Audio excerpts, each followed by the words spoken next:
नाजरीन, मैं हूँ रामीन सैयद और आप देख रहे हैं प्रोग्राम राज़ो नियाज़ ओरिया मकबूल जान और जफ़र हिलाली के साथ।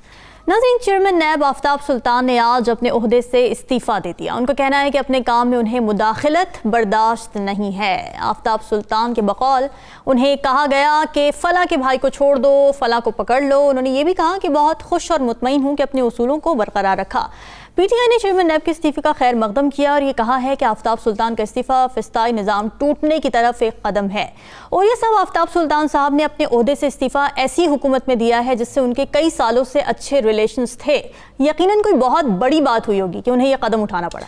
देखिए आफ्ताब सुल्तान साहब के साथ मैंने एक तवील अरसा पंजाब गवर्नमेंट में काम किया है। हमारे साथ कलीग, सीनियर कलीग थे हमारे, और उनके एक बहुत बड़ी अच्छी रेपुटेशन थी, इसीलिए उनको अमूमन बहुत अहम पोजीशंस में नहीं रखा जाता था। ख़ास तौर पे वो हमेशा स्पेशल ब्रांच किस्म की पोस्टों पे रहे हैं, लेकिन उनकी एक अपराइट होने की हैसियत से बहुत ज़बरदस्त किस्म की उनकी पोजीशन थी। अच्छा, उनका चेयरमैन नैब लगना मेरे लिए भी अचंभे की बात थी। तो मैंने ख़ास तौर पर उनको फ़ोन करके उनको कहा कि अल्लाह ताला आपको इस्तकामत दे और अल्लाह ताला आपको कामयाब करे, अल्लाह ताला आपको एक बाइज़्ज़त तौर पर यहाँ रहने और यहाँ से निकलने की बाइज़्ज़त तौर पर तौफ़ीक अता फरमाए। आप देखिए, बाइज़्ज़त तौर पर उनको रहने की तौफ़ीक भी मिली और बाइज़्ज़त तौर पर निकलने की। बाइज़्ज़त तौर पर रहने की बात यह है कि जितने भी केस अब तक चल रहे थे नैब के अंदर, वो सारे के सारे इमरान खान से पहले के थे। कोई एक केस भी नैब के अंदर इमरान खान ने नहीं बनाया। जो वाहिद केस है मनी लॉन्ड्रिंग का, शहबाज शरीफ का, वो FIA का केस है, वो नैब का केस नहीं। बिल्कुल। ये सारे केस जो थे ये 1999 में जब नैब बना था, ये ऑर्डिनेंस मेरे सामने पड़ा हुआ है, ये 99 का ऑर्डिनेंस है, ठीक है। इस ऑर्डिनेंस में उन्होंने, उसको जमाने में सैफुर रहमान साहब होते थे, उन्होंने ये केस बनाए थे। फिर उसके बाद आगे फिर मुशर्रफ आया, तो मुशर्रफ ने भी उन केसों को आगे बढ़ाया और मुशर्रफ ने भी उन केसों में इजाफा किया। वो केस जो थे वो चले आ रहे थे, कभी इसको घसीटो, इसको करो, ये करो। इनकी जब गवर्नमेंट्स आई हैं तो इन्होंने फिर उन केसों को ख़त्म करने की कोशिश की मुख्तलिफ तरीकों के साथ। ठीक, यही आपको याद होगा कि इसी नैब के केसेस के अंदर सबसे अहम तरीन केस जो था वो टेक्ना का केस था, जो कि उसमें स्विट्जरलैंड में था जी। और स्विट्जरलैंड की अदालत को पाकिस्तान की हुकूमत ने एक ख़त लिखना था कि ताकि वो केस जो था उसको जिंदा किया जा सके ख़ास सतह पर, और पाकिस्तान गवर्नमेंट उसमें इन्वॉल्व। ठीक है। उस केस के ख़त न लिखते हुए, यानी आपको अंदाज़ा नहीं कि सुप्रीम कोर्ट की बाकायदा इंस्ट्रक्शंस को वायलेट करते हुए, इंतहाई फर्माबरदारी का सबूत देते हुए यूसुफ रज़ा गिलानी ने कहा खत नहीं लिखूंगा, वजारत उज़्मा चली जाए तो चली जाए। यानी 22 करोड़ आवाम का जो मैंडेट था उसके पास, उसने आसिफ ज़रदारी के कदमों पे कुर्बान कर दिया। लो आपको मिला, आपके हवाले, ये सारी इज्जत, सारी तौकीर आपके एक उस टेक्ना केस के नजर कर दी जाती है। उसके बाद फिर बाद में केसेस चलते रहे। इमरान खान के ज़माने में ज़रा केसों को थोड़ा सा आगे मजीद हवा मिली, सब कुछ हुआ, लेकिन इसके दरमियान में एक और केस आ गया और जिसको कहते हैं पनामा केस कहते हैं। पनामा पाकिस्तान का केस नहीं था, बिल्कुल। पनामा पाकिस्तान से बाहर का केस था और सिर्फ पाकिस्तान में नहीं था, दुनिया के तकरीबन 79 ममालिक के अंदर ये केस था। और सिर्फ शरीफ फैमिली के खिलाफ नहीं था, कौन 498 के करीब लोग थे जिनके खिलाफ वो केस था, लेकिन उसमें से शरीफ फैमिली चूंकि इक़्तिदार में रही थी और वज़ीर आज़म रही थी, और ज़ाहिर बात है वज़ीर आज़म से एहतसाब शुरू होना चाहिए, सबसे पहले उन्हीं के खिलाफ शुरू हुआ था। उसी के दौरान आपको याद होगा कि वाजिद ज़िया की एक कमेटी बनी थी और सारा कुछ। नैब के किसी चेयरमैन ने आज तक खुद इस्तीफा नहीं दिया।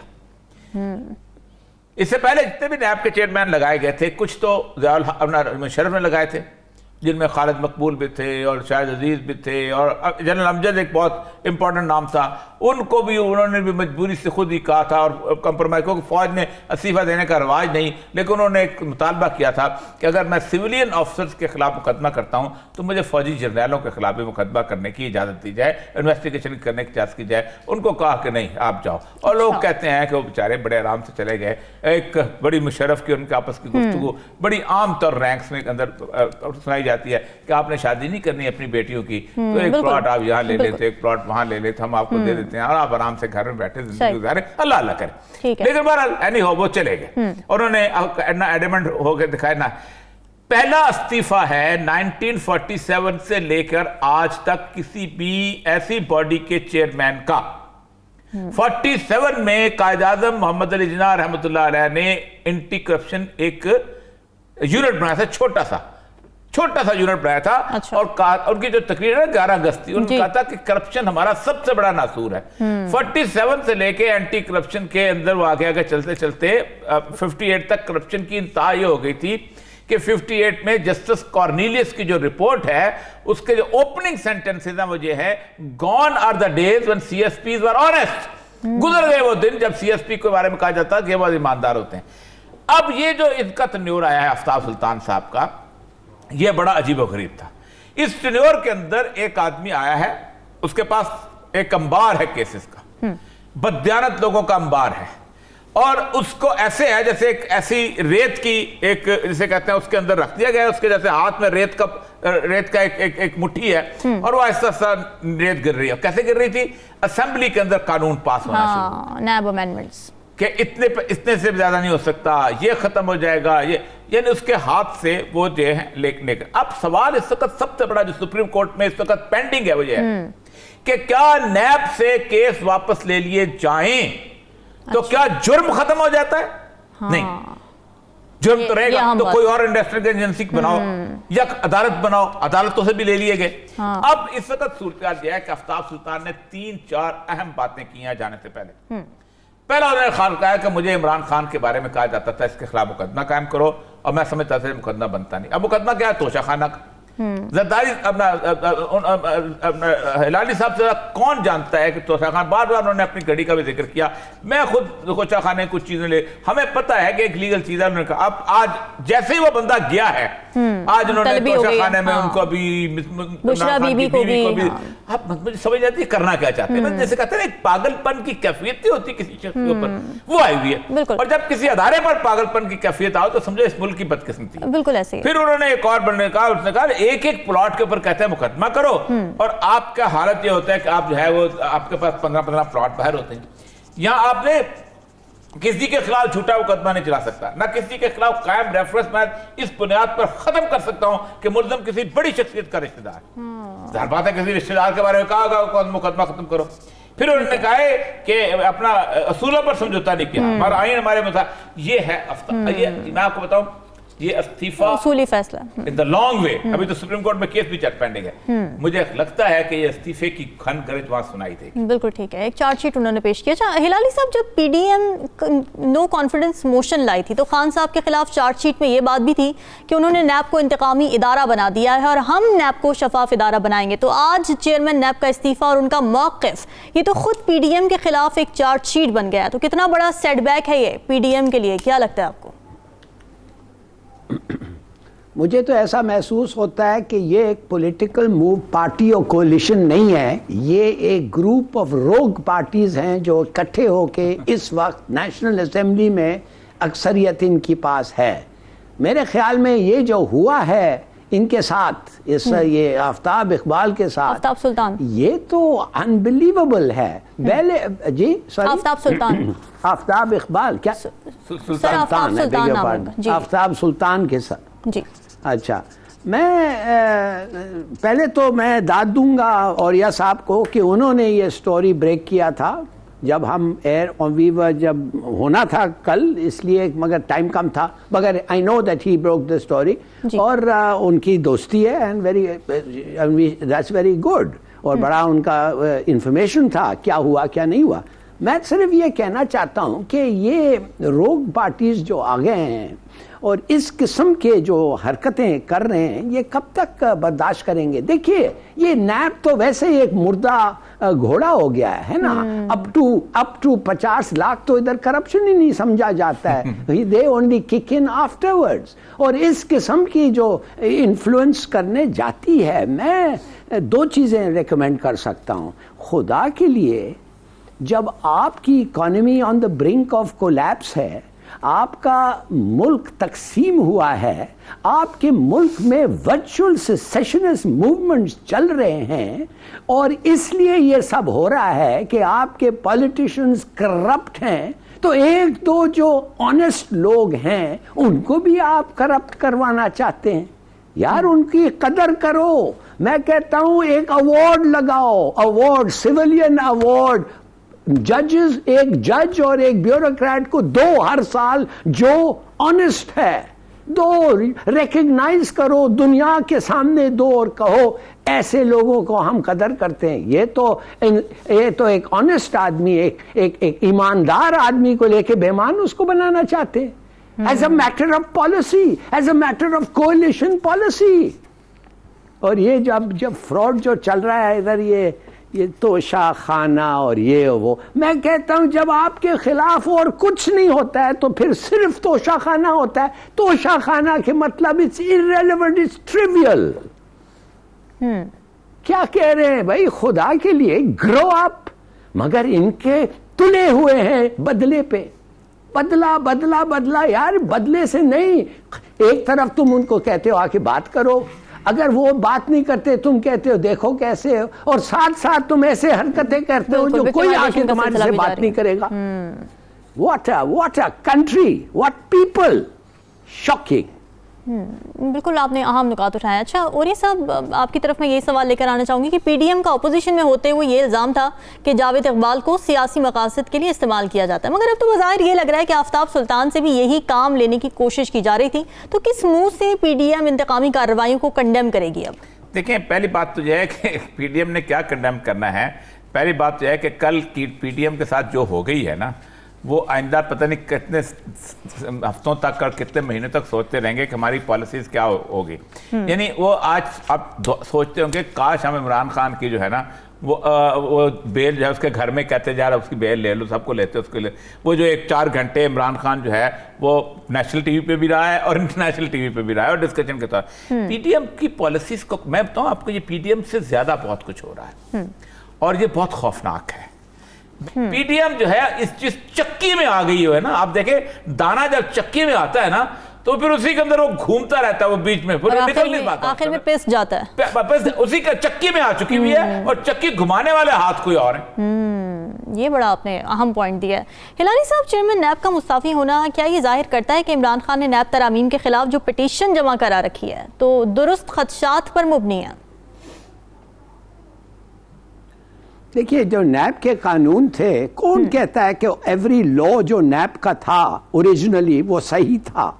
मैं नहीं समझता हूँ वो सही था। अच्छा, मैं नहीं समझता हूँ कि लोगों को तुम 3-3 महीने जेल में रख सकते हो। और मैं ये नहीं समझता कि जिस आदमी को तुम जेल में रखते हो और उसके खिलाफ कोई केस नहीं होता है, 6 महीने के बाद आप उसको छोड़ दें और कहे चलो घर चले जाओ। नो, तुम्हारा जिम्मेवार तुम होने चाहिए। यू हैव टू पे द प्राइस। एक आदमी के 6 महीने के लिए उसकी जिंदगी तुमने खराब की है, ऑन व्हाट ग्राउंड्स? और अगर रीजनेबल कॉज नहीं था तो यू शुड बी पनिश। नहीं तो NAB becomes exactly what you don't want it to become ना, instrument of the powers that be. That is very, ये बना इसलिए था कि कानून में करप्ट लोग भाग रहे थे, पकड़े नहीं जा रहे थे, मगर आप ईमानदार लोगों को इसमें फंसा रहे हैं और उनको पकड़वा रहे हो, तो दैट्स नॉट इट, दैट्स परवर्स। तो मेरे ख्याल में जी नैब फ्रैंकली अब तो रहा नहीं है ये इदारा, इसका फायदा क्या है? जैसे मैंने आपको कहा 50 करोड़ तक तो क्राइम ही नहीं है लगता है। 50 करोड़ तक चोरी करो, नैब कुछ नहीं कहेगा। 50 करोड़, कैन यू इमेजिन? बिल्कुल, एक टीवी चैनल बनाया जा सकता है, 100 रुपया कमाता है। हिलारी साहब, एक टीवी आप बताएं, एक टीवी चैनल बनाया जा सकता है उससे। और या साहब, ये सोचिए तो सही, एक केला वाला केला बेचता है हमारे इलाके में, वो 100 रुपया का केला हर रोज एक पुलिस वाला आके उसे ले लेता है और पैसे नहीं देता है। आप मुझे बताएं, जब 10-12 केले आपको 100 के मिल सकते हैं, वो क्या बेचारा बेचता होगा, क्या घर ले जाता होगा? सही बात, बिल्कुल सही बात। किनू 400 रुपया का डजन 200 ले जाते हैं उसे रोज। यार दिस इज, ये corruption is gone out of hand. और ये जो आदमी है आफ्ताब सुल्तान, मैं ईमान से इसको मेडल दें और इसे कहें लाजमी के रोज पहन के घूमो 3-4 सड़कों पे के लोग पछाने के एक ईमानदार आदमी। पता क्या, हम लोग सब रिकग्नाइज करते हैं एक ईमानदार आदमी। Honestly it's terrible. बिल्कुल ठीक है। अच्छा और ये सब आफ्ताब सुल्तान साहब ने तो उसूली फैसला लिया कि अगर इख्तियारात में मुदाखलत की जाए तो इस्तीफ़ा दे देना बेहतर है, तो आपको नहीं लगता कि दूसरे इदारों मसलन इलेक्शन कमीशन को भी चाहिए कि आइन के मुताबिक काम करें और किसी दबाव को कबूल ना करें? फवाद चौधरी साहब तो आज कह रहे हैं कि चीफ इलेक्शन कमिश्नर भी आगे आएँ और इस्तीफ़ा दे दें। देखिए, चीफ इलेक्शन कमिश्नर की वजह से सारा बहरान इस वक्त पाकिस्तान के अंदर है, कोई और उसका रिस्पॉन्सिबल नहीं है। चीफ इलेक्शन कमिश्नर अगर अपने आप को समझे और वो सिर्फ आइन की एक शिक को पढ़ ले कि फेयर एंड फ्री इलेक्शंस कराने जाए उसकी जिम्मेदारी है, और वो उठ के सीधा सुप्रीम कोर्ट के अंदर जाए और कहे कि जी मेरे लिए ये लोग हर्डल बन रहे हैं, आप इनको हुक्म पास करें, तो पाकिस्तान का बहरान 1 घंटे में हल हो जाता है। लेकिन चीफ इलेक्शन कमिश्नर की ट्रेनिंग ये नहीं है। चीफ इलेक्शन कमिश्नर जो है वो पूरी थ्रू आउट अपनी कैरियर के अंदर बड़ा कहता है कॉम्प्रोमाइजिंग ऑफिसर रहा हुआ है। मैं हमारे सारा कलीग है, हमारे साथ उसने कहा वो एक हर बंदे के अंदर एक जुर्रत होती है, एक वैलर होता है, एक खड़े होने का जज्बा होता है। वो हमारे ब्यूरोक्रेसी में विद ड्यू अपॉलॉजी 99.9% लोगों के अंदर नहीं है। वो कॉम्प्रोमाइजिंग होते हैं। हम अक्सर कहा करते हैं कि इनको GOR का एक 8 कनाल का या 15 कनाल का घर दे दो और इनको कान से पकड़ के जो चाहे लिखवा लो, जो करा लो। ये तो वो लोग हैं कि जिस वक्त तनवीर नकवी DMG को तबाह बर्बाद कर रहा था तो इन्होंने सिर्फ अपने घरों को बचाने के लिए तनवीर नकवी के सामने सरेंडर कर दिया था और नाज़म का निजाम और सारा कुछ आ गया था और पूरा सिस्टम तबाह कर दिया था, क्योंकि वो चाहते थे कि हमारी जब तक हम हैं हमारी नौकरियां बचे नहीं।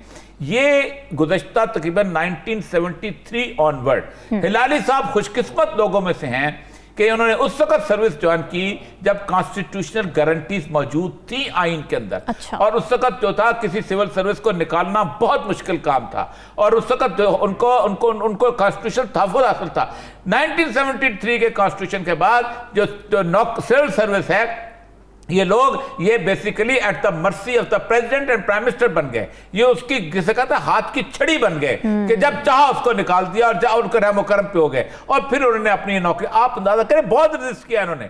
जब 73 की रिफॉर्म्स आई थी, वकार अहमद वाली रिफॉर्म आई थी, मेजॉरिटी अफसर जो थे सेक्रेटरीट में चले गए कि हम नहीं लगते DC, हम नहीं लगते SP, हमें सेक्रेटरीट में ले जाओ, हमें खुले लैंड पोस्ट दो, हम नहीं लगते हम इस सारे मामले के अंदर, हम नहीं खर्च करते ये गंद जो कि हो रहा है। लेकिन उसके बावजूद भी एक आदमी है, उसकी बच्चे हैं, उसकी बीवी है, उसकी जिंदगी है, बाकी चीजें, हर बंदा जो है इतना ज्यादा स्ट्रांग नहीं होता। तो सबसे बड़ी बात है कि किसने उनके लिए सड़कों के लिए निकलना है। आप मुझे बताइए, आज आफ्ताब सुल्तान निकला है ना, खुदा ना खास्ता अगर इस बंदे के खिलाफ उन्होंने कोई एक्शन लेना शुरू कर दिया, कुछ कितने लोग हैं जो उसके साथ अदालत में भुगतेंगे? कौन है लोग? इमरान खान के निकल आते हैं, लेकिन एक ईमानदार अफसर के लिए कौन है जो हाई कोर्ट के जाके उसकी पेशियों के साथ उसके जाए? मुझे पता है अकेले लड़ते होते हैं। मैं जब अकेला मैं सुप्रीम कोर्ट में केस लेके गया था, मैं तनहा होता था और मेरे मुकाबले में कम से कम 200-250 मेरे मुखालिफ बैरिकेड थे जिनके सामने मैं केस लड़ता था। कोई एक बंदा नहीं था मुझे, कोई एक इवन जर्नलिस्ट नहीं था उसको उनकी कम्युनिटी से तल्लुक रहता।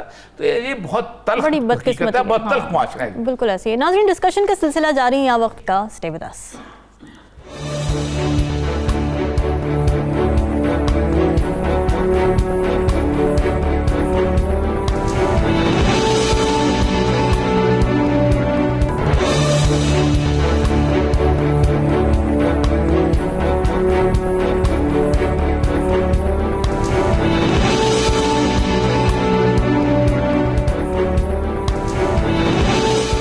नाज़रीन, सदर मुमलिकत की जानिब से 2 सूबाई असम्बलियों के इंतखाबात की तारीख का ऐलान किए जाने के बाद एक नया सियासी और आइनी बहरान सर उठाता नजर आ रहा है, क्योंकि हुकूमत का ये कहना है कि सदर को ऐसे अहकाम जारी करने का इख्तियार नहीं है।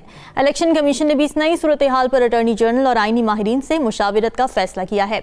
अच्छा, और ये सब आइनी माहिरीन में बहस ये चल रही है कि आइन का आर्टिकल 105(3) गवर्नर को एम्पावर करता है। आर्टिकल 48 के मुताबिक सदर वजीर आजम या काबीना की एडवाइस पर ही एक्ट कर सकता है और इलेक्शन एक्ट का सेक्शन 57(1) सिर्फ विफाक तक महदूद है और आइन इलेक्शन एक्ट से मुकद्दम है। तो क्या कहा यह जा रहा है कि सदर ने अपने आइनी किरदार से तजावुज किया? ये बात दुरुस्त है? देखिए, पहली बात है कि आइन जो है ये मेरा सामने पड़ा हुआ है। आइन एक अम्ब्रेला डॉक्यूमेंट होती है, राइट। इस आइन के तहत मुख्तलिफ किस्म के कानून बनते हैं।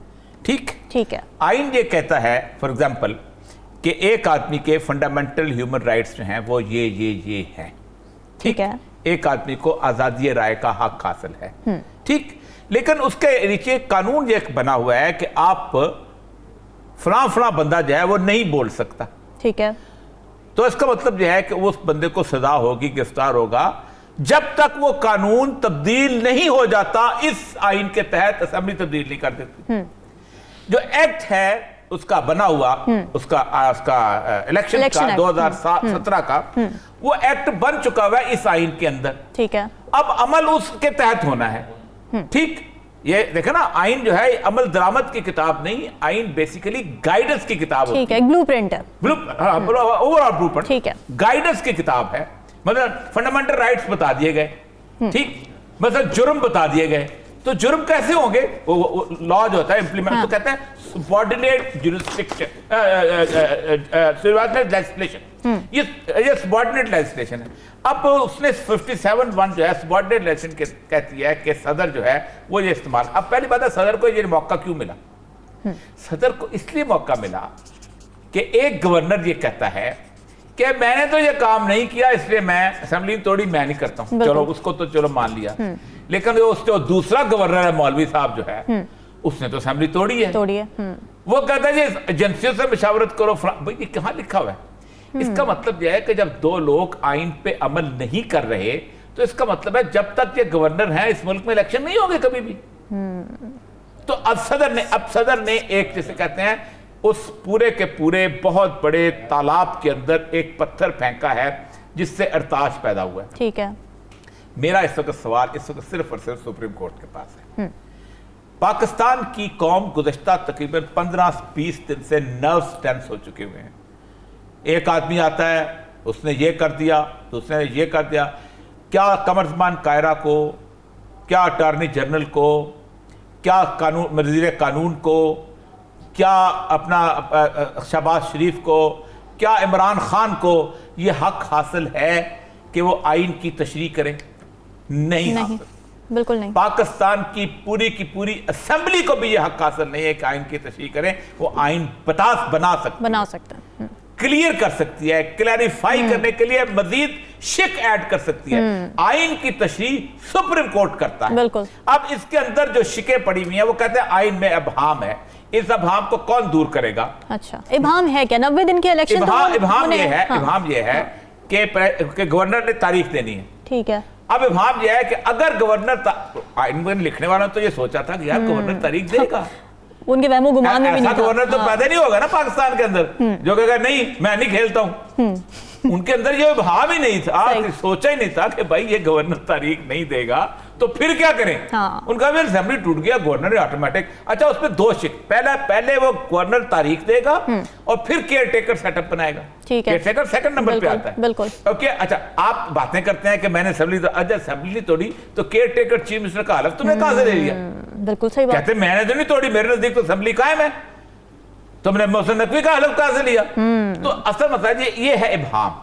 इस इबहाम को दूर कर सकती है पाकिस्तान की सुप्रीम कोर्ट। लेकिन इत्तलात ये है कि सुप्रीम कोर्ट जो है वो जिसे कहते हैं कि लर्जत, जहां जुम्बश लब खारिज ज़ाहन का खता है वाली बात है कि जहां आवाज पांव बड़े बड़े के पांव काम। अल्लाह करे कि अल्लाह ताला सुप्रीम कोर्ट को इस्तकामत दे और वो इसकी अपनी आईनी जिम्मेदारी पूरी करे और इस 22 करोड़ कौम को कंफ्यूजन से निकाले।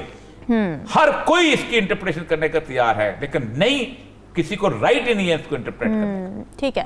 हिलाली साहब, अब देखिए ना, हुकूमत खुद इस सिलसिले में आगे बढ़ नहीं रही है, टेक्निकलिटीज पर खेल रही है कि इलेक्शन की तारीख कौन दे सकता है, कौन नहीं दे सकता, मगर 90 दिन के अंदर इंतखाबात होने ही होने, इस पर बात नहीं कर रही हुकूमत। और अगर कोई और कदम उठाता है तो उस पर भी एतराज़ किया जाता है। तो ये क्या तर्ज़ अमल है हुकूमत का? देखिए, दो बातें। एक बात तो ये है कि ये जो पंजाब का गवर्नर था, ये कह रहा था कि ये गलत है कि असेंबली को मुझे ऑर्डर जो आया है वो गलत है, मैंने कहा इलीगल है, मैं नहीं ओबे करूँगा। तो भाई तरीका ये है कि आप इस्तीफ़ा दे के हट जाएं। चलिए, आपने इस्तीफ़ा नहीं दिया, इसलिए रिवाज नहीं है इस मुल्क में इस्तीफ़ा, ये तो चिपक के बैठते हैं कुर्सी को। तो फिर इसने कहा कि 2 दिन के बाद वो असेंबली डिसॉल्व हो गया। अब उसका एक और हुक्म आया कि governor under the constitution with in 90 days national provincial assembly का डेट देना है। सही। वो कहता है मैं नहीं देता, इसलिए क्यों कि मैंने वो डिसॉल्व नहीं किया। माने तुम बताते हो कि जो भी ये कानून बनाए वो गधे थे। क्यों कि एक मैं जब कह दूं कि मैं नहीं करता तो जैसे इन्होंने कहा तो फिर कौन डिसॉल्व करेगा भाई।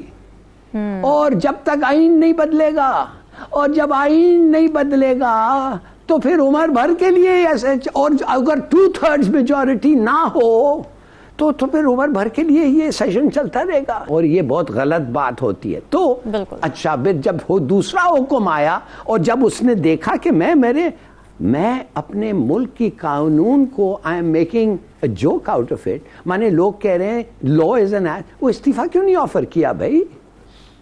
इस्तीफा करके चले जाओ, कहो कि मैं नहीं शरीक होना चाहता इसमें, वो भी नहीं किया।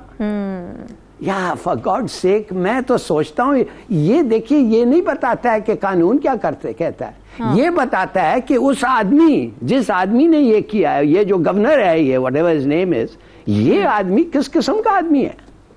तो मैं आई एम सॉरी, और एक और चीज मैं जरूर कहूंगा, और औरिया साहब ने जिक्र किया है, मगर औरिया साहब ने वो नहीं कहा है जो मैं कहता हूँ औरिया साहब यू 100% करेक्ट, ये ऑपरेट होना चाहिए under the supreme court of Pakistan. तो मैं जानना चाहता हूं उसी वक्त अगर सुओ मोटो के तहत एक करेक्ट एक सेंटेंस का ये है, उसको हुक्म आता सुप्रीम कोर्ट के, for reasons to be explained later, order carry out the order of the president. एक लफ्ज, for reasons to be explained later, kindly carry out the order of the president. बस बात खत्म होती। बाद में वो आपको बताते कि क्यों और क्या। कुछ नहीं हुआ भाई, ये इसलिए नहीं हो रहा है कि इसलिए नहीं कि हमारे पास जहन नहीं, दिमाग नहीं, हम सोच नहीं सकते, ये कॉन्ट्रडिक्शन। बिल्कुल, यह बड़ा अच्छा, आपने बड़ा अहम पॉइंट दिया लाली साहब। हाँ, अच्छा औरिया साहब, अब कल से तहरीक इंसाफ की जेल भरो तहरीक भी शुरू होने वाली है, जिसका मकसद ही सूबाई असेंबलियों में इंतखाबात की तारीख हासिल करना है। तो क्या ये स्ट्रेटजी कामयाब हो पाएगी, और क्या खान साहब गिरफ्तारी देने में पहल करेंगे? नहीं, मेरे ख्याल इमरान खान साहब गिरफ्तारी खुद नहीं दे रहे। उनकी स्ट्रेटजी ये है कि आहिस्ता आहिस्ता इसको चलाया जाए। कल लाहौर में देंगे, फिर एक हफ्ते के बाद पेशावर में देंगे। वो एक सिंबॉलिक उसको बनाना चाहते हैं, और वो ठीक भी कर रहे हैं सब कुछ। मैं इमरान खान साहब से जो गुफ्तगू हुई थी, मैंने कहा था कि बेसिकली आप अगर बाकी पूरे मुल्क के अंदर अगर आप एक ज़बरदस्त किस्म की स्टॉर्मिंग शुरू करें, तो एक एडमिनिस्ट्रेटिव फटीग इसको कहते हैं कि डेली अगर आधा घंटा पौना घंटा जुलूस निकलते रहें तकरीबन शहर के 200-250 मुल्क के 200-250 जगहों पे, तो एडमिनिस्ट्रेटिव फटीग आ जाती है। देखिए, जो एजिटेशन है ना, एजिटेशन और गुरीला वार, ये दोनों एक ही तरह की चीज़ें होती हैं। गुरीला वार में होता है कि गुरीला छुप के वार करता है, और उसके ऊपर एक किताब है बड़ी मशहूर, एक फ्रेंच था बंदा, नोबेल, बहुत बड़ा मशहूर उन फैमिली का, जो कि वियतनाम में जाके लड़ा था। उसकी किताब का नाम है वॉर ऑफ द फ्ली, मक्खी की जंग। अच्छा, मक्खी और कुत्ते के दरमियान उस जंग का मिसाल कहता है कि ये जो एजिटेशन है, ये भी बेसिकली ये मक्खी और कुत्ते की जंग होती है। कुत्ते का साइज बहुत बड़ा होता है, मक्खी छोटी सी होती है। मक्खी जाके उसके यहाँ बैठती है, कुत्ता वो घूम करते यूं काटता है, फिर वो दुम पे जाके बैठती है, कुत्ता घूम के उधर काटता है, फिर पेट पे बैठती है, कुत्ता वहां काटता है। मक्खी उसको जिच कर देती है कि अपने आप को खुद काट के मर जाता है।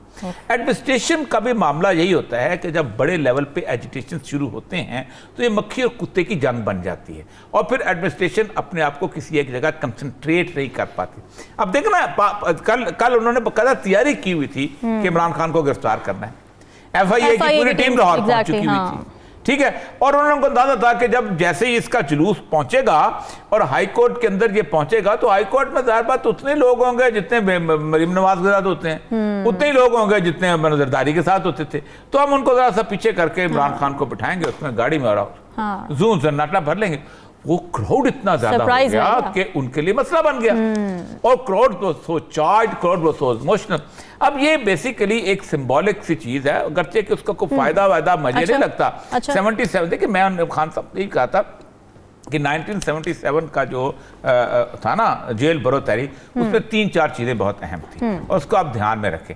बड़ी लीडरशिप जब जेल में चली जाती है तो नीचे एक कैडर होता है जो कि उस जेल भरो तहरीक को प्रोलॉन्ग करता है। ठीक है। उस वक्त 3 ऐसी पार्टियां थी जो उस कैडर को कैरी फॉरवर्ड करती थी। एक थी जमात इस्लामी, उसका अपना हर जगह कैडर मौजूद था, दूसरी थी जमीयत उलमाए पाकिस्तान और तीसरी थी जमीयत उलमाए इस्लाम। इनके मौलवी हर शहर में मौजूद थे। वो जुमे में तकरीर करते थे, चलो गिरफ्तारी दो। इमरान खान के साथ एक भी मस्जिद नहीं है, एक भी मौलवी नहीं है। ठीक, इमरान खान का तो कैडर ही और तरह का है, तो इसको कैसे वो मैनेज करेगा। एक ये होता है कि फिर पब्लिक फ्लो में सूरत, अब वो वाकई करना भी इसको ऐसे चाहते हैं कि इस तरह। लेकिन एक बात आप याद रखें, अभी जो कॉन्स्टिट्यूशन सूरत हाल है ना, वो क्राइसिस जो है वो इमरान खान जो है उसको जो उसका पेशियां शुरू होगी ना, वो पेशी इनके लिए और मजीद बिल्कुल ठीक है नाज़रीन, डिस्कशन का सिलसिला वक्त हुआ ब्रेक का, स्टे विद अस।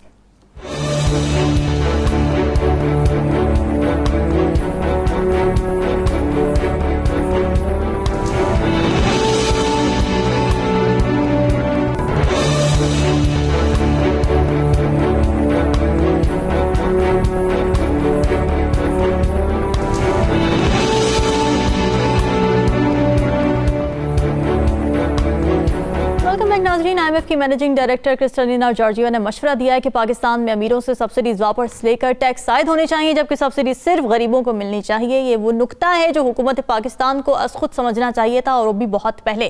तो सूरत हाल ये है कि अमीर तबका भी हुकूमती सब्सिडी से उतना ही फ़ायदा उठाता है जितना कि गरीब, और ये अमल कौमी मईशत पर एक बड़ा बोझ साबित होता है। हिलाली साहब, IMF की मैनेजिंग डायरेक्टर ने मशवरा तो अच्छा दिया है, तो पाकिस्तान में इस पर अमल दरामद की कोई सूरत हो भी सकती है? नहीं तो फिर रामीन, आप मुझे बताएं कि अगर एक बाहर से आके एक गोरी औरत को हमें ये सबक सिखाना पड़ता है, और एक गैर माने एक यूरोपियन को हमें ये बताना चाहता है कि अमीर को थोड़ा सा हाथ उस पर हल्का रखो, गरीब पे हाथ हल्का रखो, तो ये क्या दिखाता है आपके सिस्टम के बारे में, आपके लोगों के बारे में, क्या आपका पूरा एथिक्स और मॉरल्स के बारे में क्या बताता है? ये बताता है कि इट इज अ रॉटन सिस्टम, बिल्कुल, और चोरों के हाथ में। मैं, आप यकीन करें क्या कहा उसने, और टैक्स द रिच एडिक्वेटली। अरे भाई, अमीर को आराम टैक्स जरूर करें, मगर ऐसे भी करें कि वो भाग नहीं जाता, जैसे ये सब भाग रहे हैं लंदन।